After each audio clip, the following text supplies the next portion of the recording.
Après la Coupe du Monde U20, voici la Coupe du Monde U17 et ça démarre ce lundi 3 novembre. Compétition passionnante parce qu'elle révèle souvent les futures stars du football mondial. Compétition particulière aussi parce qu'elle met en scène des jeunes encore en construction sur le plan physiologique et aussi sur le plan mental. À 16-17 ans, les joueurs sont à des stades différents de leur développement. Certains sont déjà proches de leur morphologie d'adulte et d'autres pas encore, ce qui crée des écarts physiques parfois surprenants. Parfois à se demander si ces joueurs ont vraiment le même âge. La capacité à enchaîner les efforts progresse, donc l'endurance, la récupération, mais la gestion de la fatigue reste encore limitée. À 16-17 ans, le corps est encore en apprentissage. Par contre, c'est le meilleur âge pour le perfectionnement technique. Le joueur, à cet âge-là, a déjà une bonne maîtrise du ballon et peut exécuter des gestes complexes à haute intensité. Mais il faut encore quelques années pour améliorer la coordination des gestes.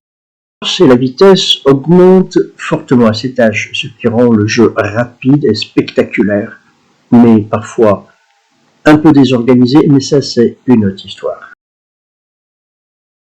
Il y a d'abord la psychologie individuelle. Pour les jeunes garçons, une Coupe du Monde U17, c'est d'abord une exposition mondiale qui arrive une fois dans la vie. Un rêve d'enfant. L'envie de prouver et de se montrer est très forte. La motivation aussi. Mais attention, cette motivation amène aussi une fragilité émotionnelle. Les jeunes joueurs gèrent encore mal la pression, les critiques ou la frustration. Les erreurs se transforment vite en perte de confiance. Les U17 apprennent à se connaître en tant qu'athlètes, à comprendre leur rôle et leur style de jeu. Leur identité est en cours de construction. Identité de joueur, identité d'homme aussi. Ce double travail de construction nécessite la présence d'un encadrement structurant. Un encadrement double, lui aussi. D'un côté, le coach et le staff, et de l'autre, la famille, qui doit assurer un rôle central dans la gestion des émotions et de l'énergie du jeune joueur.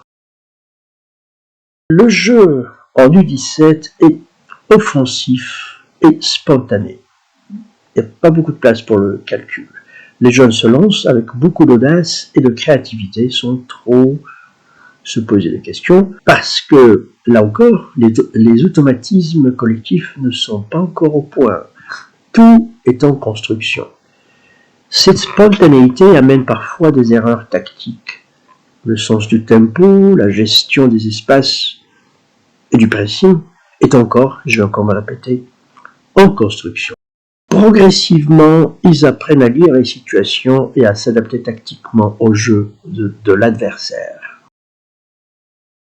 On peut dire que la catégorie U17 est une phase de préparation, une sorte d'atelier qui prépare les footballeurs de demain.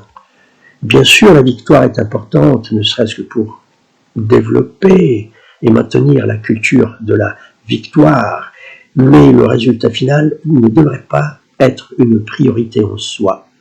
La priorité devrait être de trouver un point d'équilibre entre former des joueurs et gagner des titres. En se basant sur le rapport FIFA Training Center de l'édition U17 2023, on constate que les joueurs de couloir, les défenseurs latéraux, les ailiers, les milieux larges, ont été impliqués dans 64% des séquences d'attaquants menant à un but. 64 actions de but ont été initiées par les latéraux. Là, je mets ensemble les latéraux, donc défenseurs, et aussi ailiers, avec les milieux qui viennent en renfort. C'est une augmentation notable par rapport à 2019. Et il faut s'attendre à une progression encore accrue en 2025. Les ailiers, les latéraux offensifs seront les stars de la Coupe du Monde 2025. Cette organisation tactique vise à isoler un défenseur à effectuer des duels 1 contre 1 et provoquer des déséquilibres grâce à la vitesse de course et au relais permutation. Donc pour le tournoi 2025, on peut s'attendre à beaucoup d'actions sur les ailes, au chevauché, aux permutations et à une exploitation des espaces larges créés par ce mouvement.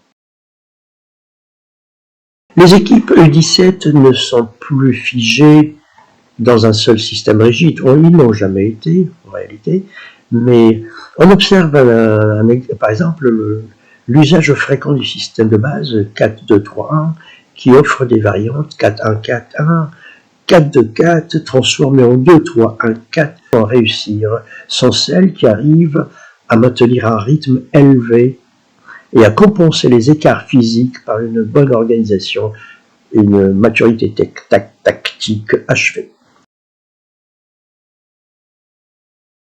Il y aura moins d'intensité, mais une forte variabilité. Les équipes U17 couvrent en moyenne 3% moins de distance totale, 14 à 16% moins de courses à haute intensité et entre 18 et 26% moins de sprint que les équipes U20 ou les seniors. En fin de compte, capacité de s'adapter à l'évolution du match et au style de l'adversaire. Capacité de maîtriser le rythme pour mieux gérer la pression. Constance physique et mentale. En battant beaucoup la possibilité d'erreur, et ça permet aussi de lancer des contre-attaques dans les espaces libérés par l'adversaire. Il y a une utilisation des ailes et des joueurs offensifs mobiles qui le permettent. Les latéraux occupent les couloirs, ils sont aidés par la mobilité des milieux, et donc ça permet de créer le surnombre en phase offensive. Le repli défensif est souvent anticipé par le placement de l'axe central et par la vitesse des latéraux eux-mêmes.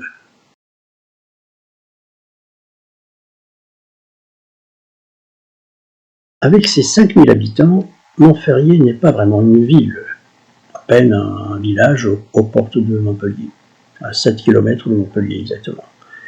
Mais le petit village est en train de s'imposer comme centre de formation des jeunes footballeurs.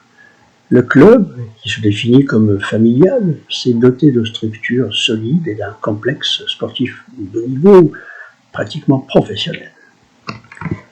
Alors c'est ici, si je parle de ce club, c'est qu'il y a un rapport avec notre histoire. C'est ici que le talent de Naël Haddani s'est révélé.